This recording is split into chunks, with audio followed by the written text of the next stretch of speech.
Hi! So, it is the second day of October, which is not a special day really in particular, but I have a lot of new makeup, which means I'm going to do a Hobbit reading video. So, this video is going to be very, very short because this chapter is very, very short. And it is chapter 16. It's A Thief in the Night. So, the last time we read, the men of Lake Town had defeated Smaug, and the dwarves, the traveling company, had gone back to Erebor just to see, and they discovered it's empty. And they need to stake their claim.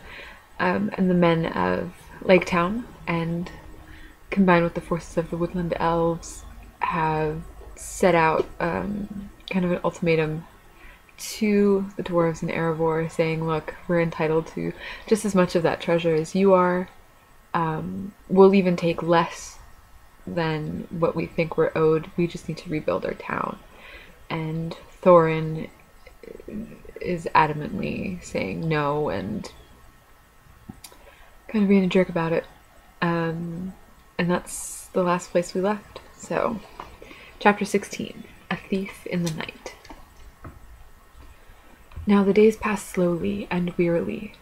Many of the dwarves spent their time piling and ordering the treasure. And now Thorin spoke of the Arkenstone of Thrain, and bade them eagerly to look for it in every corner. For the Arkenstone of my father, he said, is worth more than a river of gold in itself, and to me it is beyond price. That stone of all the treasure I name unto myself, and I will be avenged on anyone who finds it and withholds it.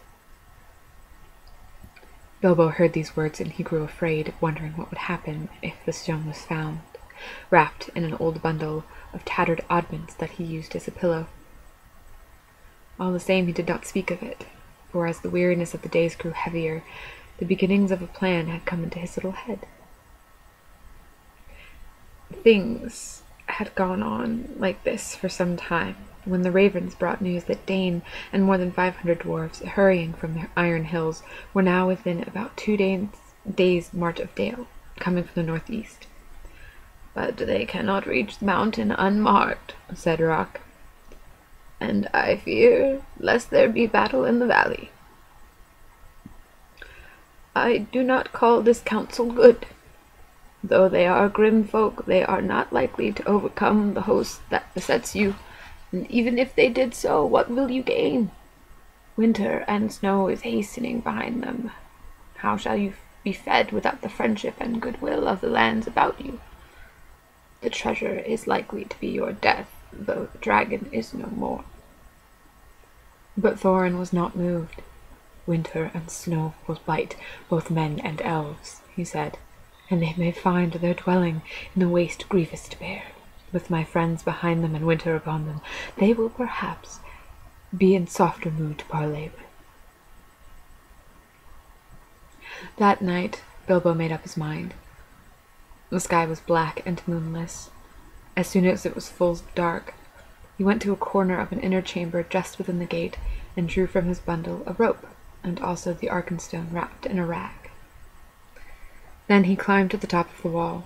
Only Bombur was there, for it was his turn to watch, and the dwarves kept only one watchman at a time. "It is mighty cold," said Bombur. "I wish we could have a fire here they have in the camp." "It is warm enough inside," said Bilbo. "I dare say, but I am bound here till midnight," grumbled the fat dwarf.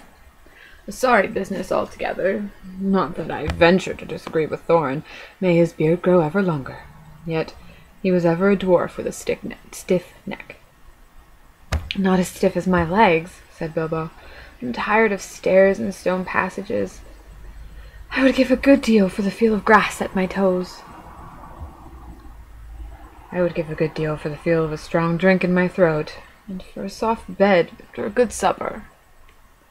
I can't give you those while the siege is going on, but it is long since I watched, and I will take your turn for you if you'd like. There's no sleep in me tonight." "You are a good fellow, Mr. Baggins, and I will take your offer kindly. If there should be anything to note, rouse me first, mind you. I will lie in the inner chamber to the left, not far away." "Off you go," said Bilbo. "I'll wake you at midnight, and you can wake the next watchman." As soon as Bombur had gone, Bilbo put on his ring, fastened his rope, and slipped down over the wall and was gone. He had about 5 hours before him. Bombur would sleep. He could sleep at any time, and ever since the adventure in the forest, he was always trying to recapture the beautiful dreams he had then. And all the others were busy with Thorin. It was unlikely that any, even Fili or Kili, would come out on the wall until it was their turn. It was very dark, and the road, after a while when he left, the newly made path and climbed down towards the lower course of the stream, was strange to him.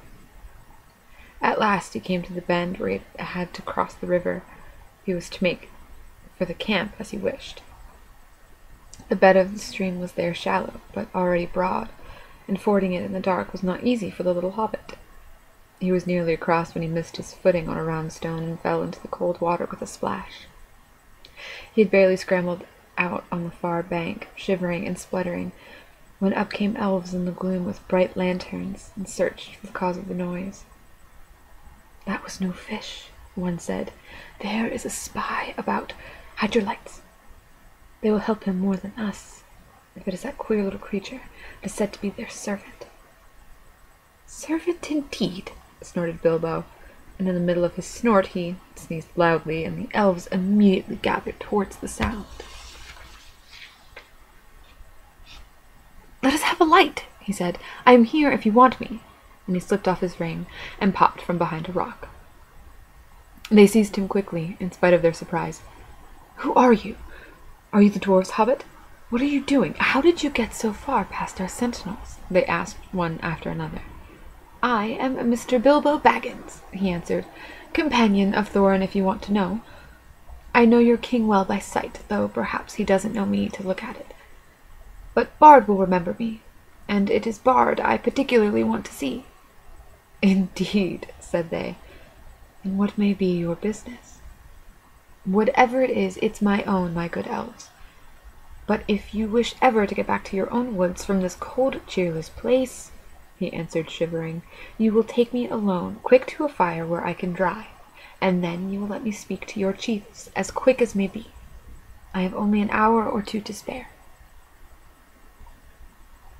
That is how it came about that some 2 hours after his escape from the gate, Bilbo was sitting beside a warm fire in front of a large tent, and there sat two, gazing curiously at him, both the elven king and the bard.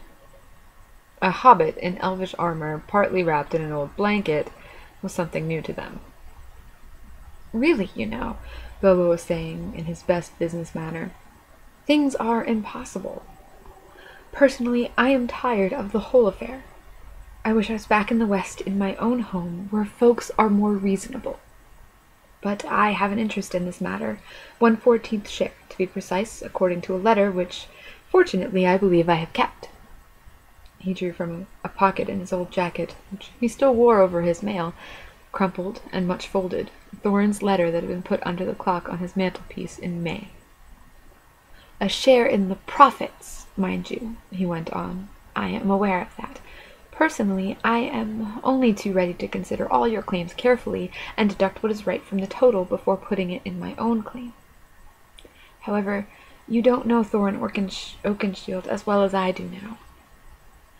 I assure you he is quite ready to sit on a heap of gold and starve as long as you sit here." "Well, let him," said Bard. "Such a fool deserves to starve." "Quite so," said Bilbo. "I see your point of view. At the same time, winter is coming on fast. Before long you will be having snow and what not, and supplies will be difficult, even for elves, I imagine. Also, there will be other difficulties. You have not heard of Dane and the dwarves of the Iron Hills?" "We have, a long time ago. But what has he got to do with us?" asked the king. "I thought as much. I see I have some information you have not. Dane, I may tell you, is less than 2 days' march off, and has at least 500 grim dwarves with him. A good many of them have had experience in the dreadful dwarf and goblin wars, of which you have no doubt heard." When they arrive, there may be serious trouble. Why do you tell us this? Are you betraying your friends, or are you threatening us? Asked Bard grimly. My dear Bard, squeaked Bilbo, don't be so hasty. I never met such suspicious folk. I am merely trying to avoid trouble for all concerned. Now I'll make you an offer. Let us hear it, they said. You may see it, said he. It is this. And he drew forth the Arkenstone and threw away the wrapping. The Elven King himself, whose eyes were used to things of wonder and beauty, stood up in amazement. Even Bard gazed marveling at it in silence. It was as if a globe had been filled with moonlight and hung before them in a net woven of the glint of frosty stars. This is the Arkenstone of Thrain, said Bilbo, the heart of the mountain, and it is also the heart of Thorin. He values it above a river of gold. I give it to you. It will aid you in your bargaining. Then Bilbo, not without a shudder, not without a glance of longing, handed the marvelous stone to Bard, and he held it in his hand as though dazed. But how is it yours to give? He asked at last with an effort. Oh, well, said the hobbit uncomfortably, it isn't exactly, but I am willing to let it stand against all my claim, don't you know? I may be a burglar, or so they say. Personally, I never really felt like one, but I am an honest one, I hope, more or less. Anyway, I'm going back now, and the dwarves can do what they like to me.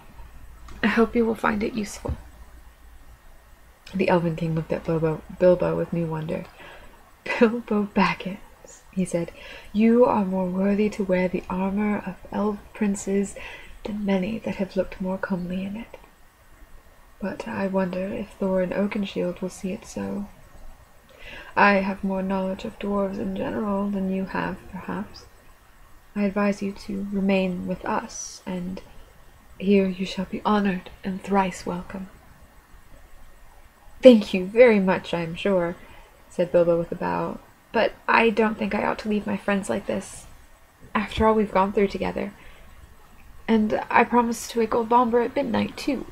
Really, I must be going, and quickly. Nothing they could say would stop him, so an escort was provided for him, and as he went both the king and Bard saluted him with honor. As they passed through the camp, an old man, wrapped in a dark cloak, rose from a tent door where he was sitting and came towards them. Well done, Mr. Baggins, he said, clapping Bilbo on the back. There's always more about you than anyone expects. It was Gandalf. For the first time for many a day, Bilbo was really delighted. But there was no time for all the questions that he immediately wished to ask. All in good time, said Gandalf. Things are drawing towards the end now, unless I'm mistaken. There's an unpleasant time just in front of you, but keep your heart up. You may come through all right. There is news brewing that even the ravens have not heard. Good night. Puzzled but cheered, Bilbo hurried on. He was guided to a safe ford and set across dry, and then he said farewell to the elves and climbed carefully back towards the gate. Great weariness began to overcome him, but it was well before midnight when he clambered up the rope again. It was still where he'd left it. He untied it and hid it, and then he sat down on the wall and wondered anxiously what would happen next. At midnight he woke up Bombur, and then in turn rolled himself up in his corner without listening to the old dwarf's thanks, which he felt he had hardly earned. He was soon fast asleep, forgetting all his worries till the morning. As a matter of fact, he was dreaming of eggs and bacon. And that is chapter 16. Chapter 17 is The Clouds Burst. We'll get to that.